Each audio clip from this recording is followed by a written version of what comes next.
I told you I don't like this food, I said, my frustration clear. You're harassing me by making things I don't enjoy, aren't you? I added, feeling overwhelmed. But your husband likes it, she replied dismissively. Just cook something else right now, I insisted, my patience wearing thin. I had reached my breaking point. The constant yelling and screaming from my mother-in-law when she didn't like something had become unbearable. I wasn't sure if I could handle her sarcasm and criticism for the rest of my life. I had resigned myself to enduring her bullying, but then something happened that changed everything. My name is Ellen. My husband George and I have been married for 3 years, and we were living with my parents at their house. George, often away on business trips, was currently gone, and though I used to feel uneasy without him, had become so busy that I barely noticed his absence. My days were packed from dawn until dusk. I would wake up early to prepare a meal for my father-in-law, who rose with the sun. While he ate, I would clean the house and do the laundry. After he finished, I'd immediately clean up the dishes. Once the household chores were done, I'd rush to my part-time job. When I got home at 5 p.m., I'd cook dinner again, clean the house, and do laundry one more time.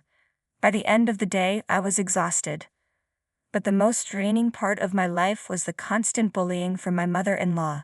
Although she didn't work and spent all her time at home, she did no housework. My husband once told me he couldn't even remember what his mother's cooking tasted like, indicating she hadn't done much housework when he was growing up. Despite her inactivity, my mother-in-law had a knack for criticizing everything I did. She was meticulous about the food I prepared and always found fault with the cleanliness of the house. It felt like her hobby to belittle me. Known in the neighborhood as a show-off, she would parade around in ill-fitting jewelry, and though the neighbors would compliment her, they didn't genuinely think she looked good. They were hesitant to upset her, perhaps out of respect for my father-in-law, who was well-liked and involved in the community. He had been an executive at a prominent local company and was still connected with many people from his professional life.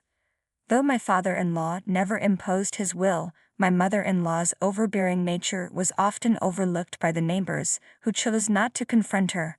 Feeling isolated, I had no one to turn to in the neighborhood. However, when my father-in-law fell ill and was diagnosed with advanced cancer, my world shifted. I was grateful for him, who was the complete opposite of my mother-in-law. Despite his illness, his kindness and genuine concern for me stood out starkly against the backdrop of my mother-in-law's cruelty. I knew that our financial stability was largely thanks to my father-in-law's past contributions. To show my gratitude, I tried to take care of him as best as I could.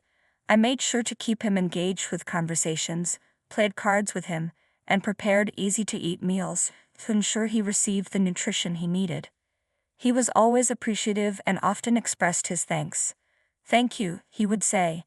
"I'm so happy every day because of you." No, I would respond. "I'm just doing what I can." "I'm sorry for the burden my wife has put on you," he would continue. "She doesn't do much around the house." It was clear that my father-in-law was concerned about my mother-in-law's lack of effort. His gentle nature made it hard for him to address her shortcomings directly. Still, it was comforting to know he understood how poorly she treated me.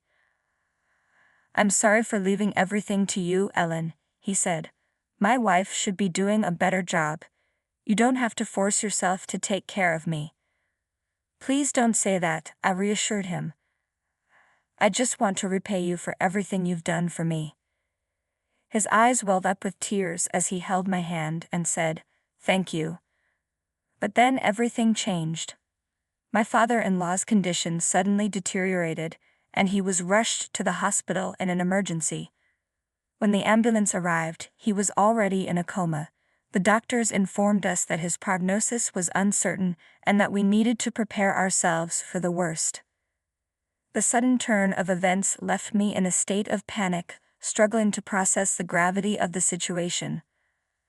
I couldn't stop crying when I saw my father-in-law, his face etched with pain. I felt a pang of sympathy for my mother-in-law, believing she must be deeply distressed. I asked her how she was coping. However, her response was chillingly unexpected.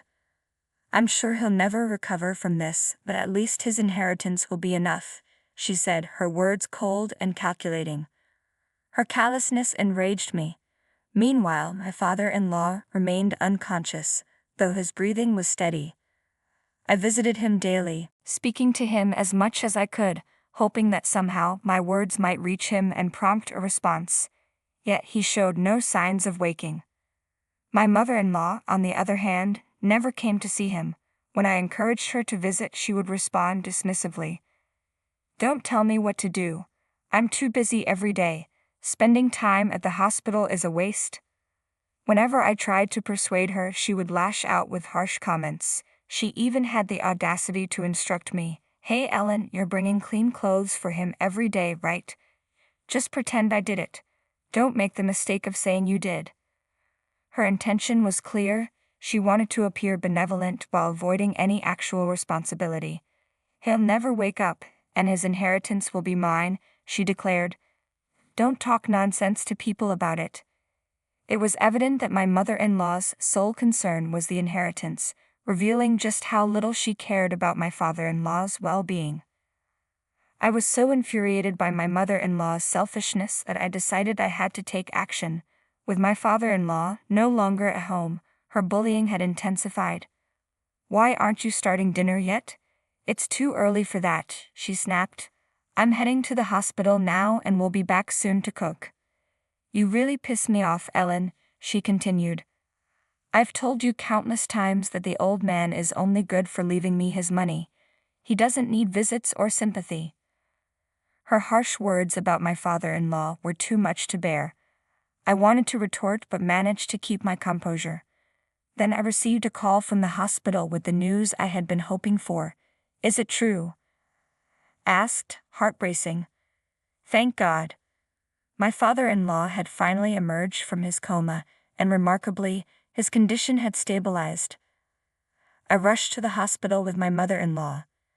As we entered his room, I greeted him warmly. "Welcome back. It's so good to see you." He responded, "Me too. I'm sorry for all the trouble." My father-in-law smiled peacefully at me. My mother-in-law, on the other hand, put on an act of joy and said, "Honey, I've been taking care of you every day." "I see," he replied, noting that his clothes were clean. "You did all this for me?"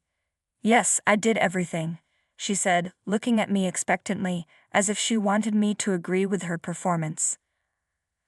Ignored her silent cues and let her leave. It was clear from her expression that she was frustrated with me for not playing along. My father-in-law noticed her irritation, but chose not to comment. "Well, I'm going to go now," my mother-in-law said, her mood sour. "I have some errands to run, so please take care of things here, Ellen." She cast one last annoyed glance at my father-in-law before leaving the room. "Are you okay, Ellen?" he asked, noticing the tension. "Why do you ask?" I responded, puzzled. "My wife's attitude seemed strange," he said. "I thought it was you who took care of me all this time." I realized that he had seen through the pretense. Had been keeping evidence of my mother-in-law's actions, planning to share it when the time was right. I hadn't expected to reveal it so soon. "Well, I'm sorry if this disturbs you," I said, pulling out my voice recorder. "But please listen to this." I played the recording for him, feeling a mix of guilt and relief as he heard my mother-in-law's true voice. I knew my father-in-law would find it painful to hear everything my mother-in-law had said on the recording. Her words were filled with malice and greed. "When my husband dies, I want all the inheritance for myself. I want him to die soon. I don't want to take care of him. It's a waste of time." As I looked at my father-in-law with concern, I was surprised to see him laughing. "She's turned into such a greedy woman, hasn't she?" he said with a chuckle. "I wouldn't give any of my inheritance to someone like that." Despite his laughter, I could sense his deep anger and hurt. A few days later, my father-in-law's condition stabilized, and he was discharged from the hospital. Once home, my mother-in-law made a point of telling him how difficult it had been to care for him every day. My father-in-law listened in silence, not disputing her complaints. Shortly after, my husband returned from his business trip to visit his father. "I'm sorry I'm late," he said as he arrived, "but it's good to see you're doing okay." "Yes, I'm fine," my father-in-law replied. "Thanks to you and Ellen for looking out for me. I'm really glad you're here." My father-in-law seemed genuinely grateful for our support. From then on, my husband and I continued to care for him. Although he made some progress, his health remained fragile.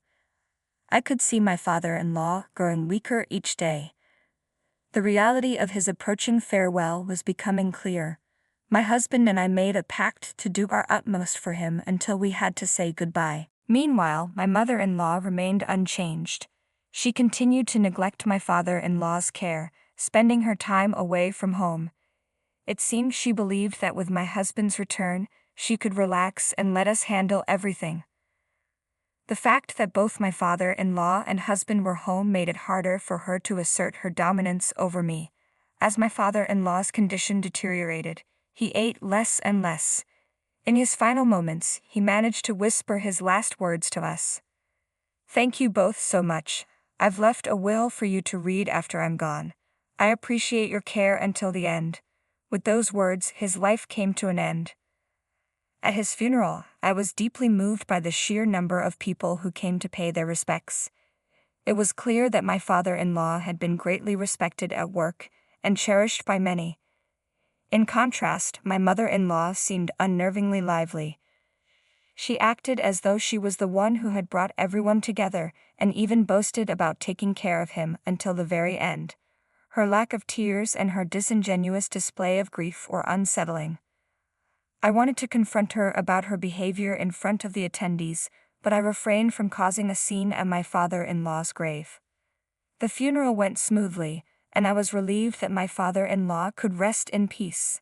However, when we returned home, I noticed a drastic shift in my mother-in-law's attitude. My mother-in-law's attitude changed drastically after the funeral. She was visibly exhausted and spoke with a mix of relief and satisfaction. "I'm so tired. Funerals are always so depressing," she said. "But now that I have the inheritance, I can look forward to the rest of my life." It was clear she believed that all of my father-in-law's inheritance was rightfully hers. She seemed in high spirits, making plans for her newfound wealth. That's when my husband presented her with the will. "I'm sorry to change the mood," he said, "but Dad left this will before he passed. I haven't read it yet, but I think it has something to do with the inheritance." "Don't need to see the will. It's all mine," she replied confidently. "Let's just sit down and read it," my husband suggested, trying to calm the situation. When my husband carefully opened the will, my mother-in-law grabbed the paper roughly and began to read. Her expression shifted from confidence to shock as she read the contents. What is this?" she stammered, her face going pale. I took the will from her trembling hands and read it myself. It stated that I was to inherit everything my father-in-law had. It also mentioned that the inheritance was to be used by both me and George as a couple, acknowledging my care for him while my husband was away. This made perfect sense. My father-in-law's gratitude was evident in his will. "But all of it," my mother-in-law protested, her voice rising in outrage. "This isn't right. How can two strangers get everything?" She accused me of forging the will and made vicious remarks, calling me names and claiming that I must have manipulated my father-in-law. "Hey Mom, stop," my husband finally said, his anger rising. "You've never taken care of Dad. Ellen did. That's why he was so grateful to her." My mother-in-law, now hysterical, began to cry uncontrollably. "Please, please, at least leave me the house." I felt a pang of sympathy for my mother-in-law, knowing how hard it must be to lose the home she had lived in for so long. To ease her distress, I decided to offer her a small portion of my inheritance. "You can keep the house," I said, looking her directly in the eyes. "I understand you're struggling financially, so I'll give you some money as well. But please, don't act like you did before. We're moving out and you'll need to manage on your own. Her reaction shifted dramatically once she learned she would be receiving both the house and some money. Oh, thank God. I was afraid I'd lose the house too, she exclaimed, her mood lightening. If you're leaving, then get out already. With that, she returned to her old, unpleasant self. I was frustrated by how easily I had been manipulated by her false tears, but the thought of no longer living with her outweighed my irritation over the portion of the inheritance I was giving away. A week later, we began our move. We planned to temporarily live in an apartment while searching for a suitable location to build a new house. Thanks to the inheritance from my father-in-law, we would be able to construct a beautiful home. I also wanted to build a small altar in his honor to show my gratitude. I was thrilled at the prospect of a new chapter free from the constant scrutiny of my mother-in-law. On the other hand, she struggled to adjust to her new circumstances. Despite losing her primary residence, she continued her lavish spending habits, living beyond her means. As word of our departure spread, the neighborhood's attitude toward my mother-in-law shifted. The neighbors, once wary of her, began spreading rumors, further isolating her. Her extravagant lifestyle eventually depleted her savings and pension. She had to sell the house she had fought so hard to keep, and now, with no home or job, her current situation is unknown to me. As far as I'm concerned, she is no longer my concern. I have no interest in where she goes or what she does from now on.